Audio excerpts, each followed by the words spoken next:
신앙의 신비. 사도행전 9장 5절. 올바른 순종. 사도행전 9장에는 그 유명한 사도 바울의 회심 사건이 나옵니다. 챔버스는 이 회심 사건을 기적이라고 말하고 있습니다. 오늘 챔버스는 기적이 아닌 우리가 조절할 수 있는 신앙의 문제를 다루고 있습니다. 하나님을 믿는 우리에게 순종과 불순종은 선택 가능한 문제라는 것입니다. 순종은 자연스러운 일이 아닙니다. 불순종이 반드시 죄악이 되는 것도 아닙니다. 명령하는 자의 우월한 권위가 인정되지 않으면 그에게 순종하는 것은 아무런 도덕적 가치가 없습니다. 하나님께 하는 순종은 도덕적 가치를 따지는 일이 아닙니다. 단지 순종과 불순종 사이에서 결단해야 하는 문제입니다. 챔버스가 이에 대해 아주 중요한 기준을 제시하고 있습니다. 어떤 사람이 다른 사람을 종으로 만들어 이것을 하라고 명령한다면 그는 다른 사람의 영혼을 파괴하는 것이며 하나님께 옳지 않은 것입니다.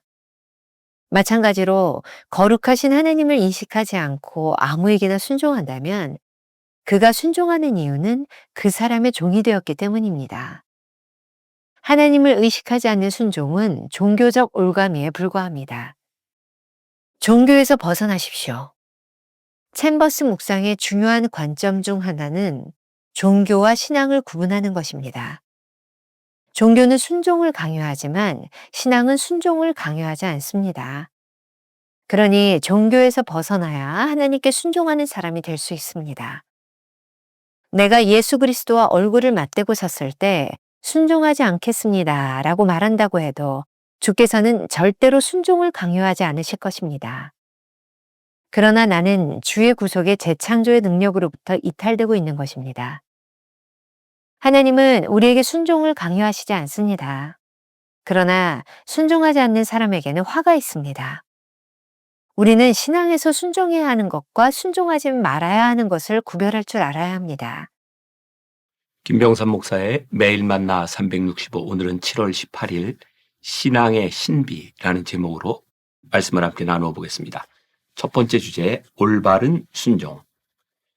어제는 복음의 능력이 인간의 설득력에 있는 말로 나타나지 않는다는 것을 배웠습니다. 오늘은 믿음의 기적에 대하여 묵상할 텐데 종교적 강요에 의해 하나님을 의지하는 것이 아니라는 것을 배우게 됩니다. 이것을 챔버스는 신앙의 신비라고 말하고 있습니다. 오늘 묵상의 제목에서 신비라는 단어를 사용하고 있는데 전체적인 의미를 이해하는 것이 쉽지 않습니다. 소위 행간을 읽어야 오늘 말씀을 제대로 이해할 수 있을 것 같기도 합니다. 이 주님은 나의 최고봉의 특징 중에 하나는 이 글들을 그의 아내 비리가 짧게 편집해서 묵상 형태로 만들었다는 것이죠. 때때로 우리가 조금 이해하기 쉽지 않은 부분들이 등장합니다. 괜찮습니다. 그리고 그럴 때에는 그 하루의 묵상글 가운데서 우리들에게 주어지는 좋은 단어 한 문장을 얻는 것도 좋을 것 같다는 생각이 듭니다. 오늘 말씀도 조금 쉽지 않은 그런 부분이기도 합니다.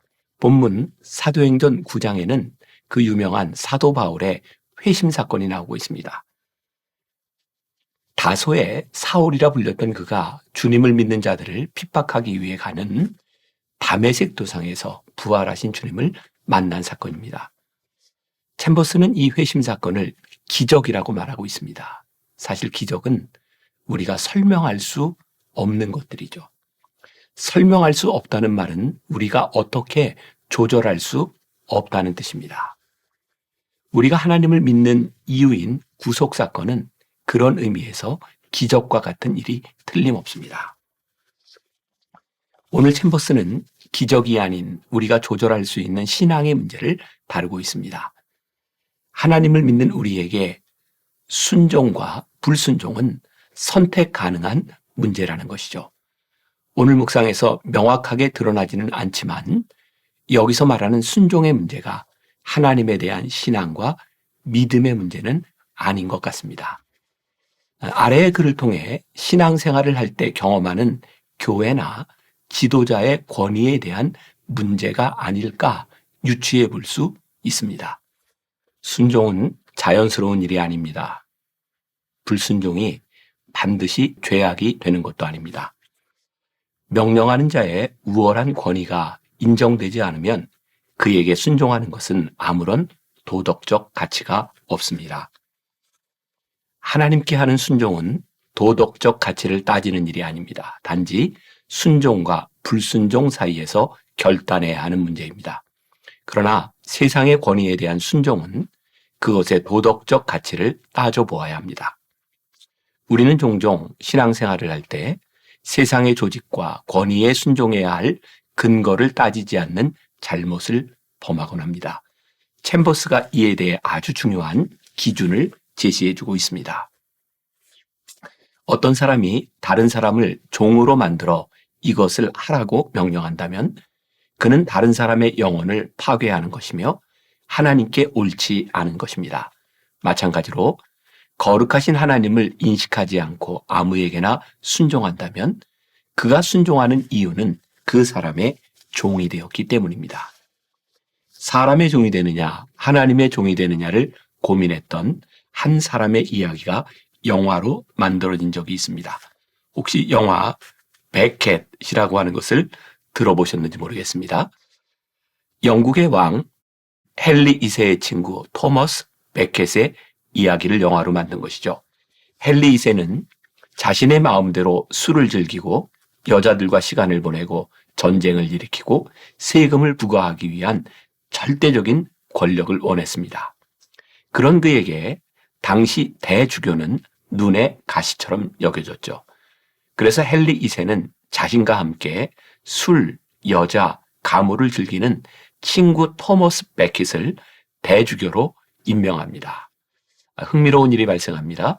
여기에서 전혀 예상하지 못했던 문제가 일어나는데 음주 가물을 즐기기 위해 대주교를 임명한 토머스가 하나님의 종이 되라는 부르심을 받고 왕이 아닌 하나님을 섬기며 사명을 감당하기로 결심하게 된 것이죠. 헨리 2세는 자신의 친구가 적당히 대주교직을 수행하면서 자신의 뜻을 따르도록 열심히 설득했지만 그는 흔들리지 않습니다.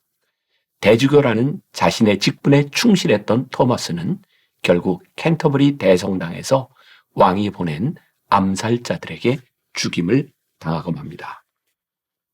하나님께 순종하는 사람은 세상의 권위에 대하여 명확한 기준을 가지고 살 수 있습니다.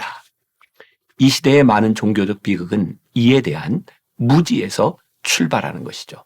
하나님을 의식하지 않는 순종은 종교적 올가미에 불과하다는 것을 기억해야 합니다. 우리가 기억해야 될 한 줄 노트. 올바른 순종은 하나님을 인식하는 데서 출발합니다. 두 번째 주제, 종교에서 벗어나라. 챔버스 묵상의 중요한 관점 중 하나는 종교와 신앙을 구분하는 것입니다. 종교는 순종을 강요하지만 신앙은 순종을 강요하지 않습니다. 잘 기억하십시오. 종교는 순종을 강요하지만 신앙은 순종을 강요하지 않습니다. 그러니 종교에서 벗어나야 하나님께 순종하는 사람이 될 수 있습니다. 주인은 오직 한 분밖에 없습니다. 종교에 순종하는 사람은 예수 그리스도께서 주인이 되지 못하십니다. 아주 중요한 부분이죠. 챔버스가 말하고 있습니다. 내가 예수 그리스도와 얼굴을 맞대고 섰을 때 순종하지 않겠습니다 라고 말한다고 해도 주께서는 절대로 순종을 강요하지 않으실 것입니다. 그러나 나는 주의 구속의 재창조의 능력으로부터 이탈되고 있는 것입니다. 순종의 문제로 가장 깊이 고민했던 사람이 챔버스입니다. 그에게 순종이란 이런 것이었습니다. 그의 전기 오스왈드 챔버스의 순종에 나오는 편지와 일기를 한번 보면 좋을 것 같습니다. 챔버스의 일기 중에 하나입니다. 큰 밀물이 나를 막아서는 것 같고 모든 음성은 점점 희미해지고 있다. 하나님께서 내게 말씀하시거나 영감을 주시기에는 내가 너무 세상적인 것은 아닐까 두렵다. 그러나 이 문제에 관한 한 나는 하늘의 비전을 기다리겠다. 아무리 지혜가 많은 사람이라도 성령께서 그에게 직접 하시는 음성을 듣지 못한다면 감히 예수님을 위해 일한다고 나서지 못할 것이다. 주께서 오시기까지는 나는 가서는 안 된다. 그의 순종의 길에 기다렸던 시간들을 이야기하고 있죠. 어느 날 그 아버지에 보낸 편지에도 이런 글이 있습니다. 저는 오늘 제 인생을 바꿀 수 없습니다. 하나님께서 친히 보시기에 합당할 때 제 인생길을 바꾸실 것입니다. 저는 훌륭하지도 않고 자격도 되지 않지만 주님의 열정적인 부르심이 제 영혼 속에 있습니다. 비록 사람들에게는 어리석게 보이고 잘해야 몽상가 또는 이상주의자로 여겨지며 상식이 부족한 어리석은 청년으로 여겨질지라도 제게 이렇게 분명한 주의 음성을 어떻게 불순종할 수 있겠습니까? 하나님은 우리들에게도 챔버스에게도 순종을 강요하시지 않습니다. 그러나 순종하지 않는 사람에게는 화가 있습니다. 불순종은 우리 영혼 가운데 계신 그리스도의 아들이 죽었다고 선언하는 것이기 때문입니다. 우리는 순종을 통해 빛으로 나아갑니다. 빛을 거부하면 화가 임할 것입니다. 우리는 신앙에서 순종해야 하는 것과 순종하지 말아야 하는 것을 구별할 줄 알아야 합니다. 우리가 기억해야 될 한 줄 노트. 종교는 순종을 강요하지만 하나님은 강요하시지 않습니다. 종교에 순종할지 말지는 우리의 선택이지만 하나님께 불순종하는 것은 죄입니다. 오늘 하루 이런 질문을 가지고 살아봅시다. 종교적 강요와 하나님에 대한 순종을 구별할 수 있습니까? 쉽지 않지만 이 구별을 통해 진정한 믿음으로 나아갈 수 있습니다. 기도하겠습니다. 우리가 신앙생활을 하면서 구별할 수 없는 것들이 참 많이 있습니다. 아니, 구별하기 힘든 것들이 많이 있습니다. 그러나 우리가 하나님께 순종해야 할지 사람에게 순종해야 할지 이것이 믿음인지 단순한 종교인지를 구별하는 것은 우리들에게 아주 중요한 일인 것을 알고 있습니다. 하나님, 우리들이 이 땅에서 신앙생활을 하는 동안 너무 쉽게 생각하지 않고 그렇게 살아가는 사람들이 아니라 하나님 앞에서 고민하며 하나님 앞에서 무엇인지를 구별하기 위해 몸부림치며 애쓰는 사람들이 되게 하여 주옵소서. 하나님 앞에 순종하기 위하여 애쓰는 사람들, 순종하지 말아야 될 것을 이길 수 있기 위하여 애쓰는 사람들, 그렇게 하나님 보시기에 복된 순종의 사람들, 진정한 믿음의 사람들이 되게 하여 주옵소서. 예수님의 이름으로 기도했습니다. 아멘. 올바른 순종은 하나님을 인식하는 데서 출발합니다. 종교는 순종을 강요하지만 하나님은 강요하지 않으십니다. 종교에 순종할지 말지는 우리의 선택이지만 하나님께 불순종하는 것은 죄입니다. 종교적 강요와 하나님에 대한 순종을 구별할 수 있습니까? 쉽지 않지만 이 구별을 통해 진정한 믿음으로 나아갈 수 있습니다.